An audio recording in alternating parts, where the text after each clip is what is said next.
Baik, selamat siang semuanya, kembali lagi bersama saya Dr. Beni Wulur SH Makes. Seperti kita tahu, saat ini saya selaku kuasa hukum yang sedang melakukan permohonan pilot terhadap Vikasa Group ya, dan juga Pak Agung pribadi. Dalam hal ini tentu ada 2 perusahaan yang kita lakukan permohonan pilot dan 1 pribadi Pak Agung Salim.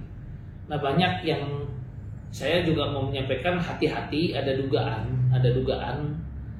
lawyer atau siapapun juga yang menawarkan istilahnya gratis dan sebagainya. Ya, jadi diduga kuat. Jadi kita bisa lihat, kita juga harus hati-hati, diduga kuat. Kita nggak tuduh, diduga kuat. Jangan sampai nasabah misalnya terpengaruh, udahlah saya mau ganti dengan BCI dan sebagainya.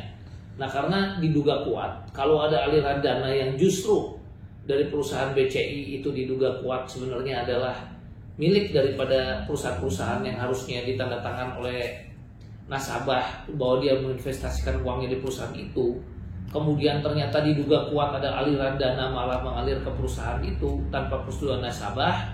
Nah, kalau ada laporan pidana TPPU cuci uang, TPPU-nya jalan, maka justru aset-aset dari perusahaan itu akan ikut disita. Nah, sementara diduga kuat, takutnya ada jebakan Batman di mana nasabah akan dibuat yang tadinya diduga kuat harusnya ini masih pidana namun menjadi perdata ya. Nah, ini jangan sampai kemudian nasabah diduga kuat jadi dibuat untuk tidak bisa lagi melakukan tuntutan hukum karena sudah menandatangani form. Nah, jadi di sini saya mau sampaikan justru kalau kita mencoba melaporkan pidana, menurut saya kita bisa berkaca dari Indosuria. Indosuria meskipun nasabah tidak melaporkan pidana, tapi kan ada kenyataannya putusan daripada Indosuria, ya nanti kita cek sama-sama apakah betul atau tidak, itu dikatakan dikembalikannya kepada seluruh korban. Nah, artinya yang ikut pidana ataupun tidak ikut pidana, kalau putusannya dikembalikan kepada seluruh korban kan berarti dapat. Nah, cuman yang jadi masalah kalau lewat jalur pidana akan sulit membagikan. Karena biasanya majelis hakim hanya memutuskan dikembalikan kepada korban, tapi di situ tidak ada perincian lebih lanjut mengenai biayanya ditanggung siapa. Misal, jaksa kan harus membuat melelang aset-aset itu untuk dibagikan kepada korban. Kemudian cara baginya gimana, yang kecil dulu atau yang gede dulu. Itu mekanisme jaksa belum ada karena di pandemi ini baru pertama diduga kuat, baru saat inilah ada gagal bayar yang ramai-ramai.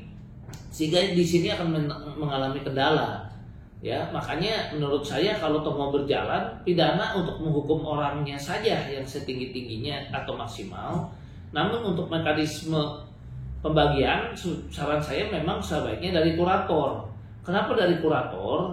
Ya karena kalau kurator tentu bisa mencari aset. Bedanya kalau di Vikasa Group, misalnya si X sudah melaporkan aset-aset disita, tapi asetnya itu ternyata karena berkaitan dengan masa penahanan baru dicarinya tidak maksimal.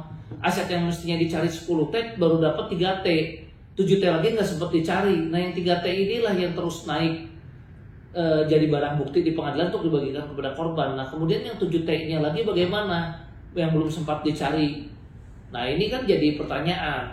Nah, makanya diduga kuat dari perusahaan ataupun pribadi ini sangat khawatir dan takut dengan permohonan pilot yang sedang kami lancarkan. Kenapa? Karena beda dengan kurator. Kalau permohonan pilot ini dikabulkan, maka kurator sebetulnya bisa melakukan gugatan lain-lain untuk menarik aset-aset yang sekarang disita pidana, untuk mudah-mudahan bisa kalau dikabulkan ya, dan sidangnya cuma 2 bulan, 60 hari wajib diputus dari sejak masuknya perkara. Kalau pilot sudah pilot, nah itu bisa langsung masuk menjadi budel pilot dan bisa dibagikan, dimohonkan lagi untuk segera dibagikan. Dan kurator juga punya hal yang leluasa untuk mencari aset-aset yang lainnya, baik yang mengalir diduga kuat ke rekening-rekening yang misalnya ke pribadi-pribadi yang seharusnya milik perusahaan, itu pun bisa lakukan upaya gugatan lain untuk kembali masuk.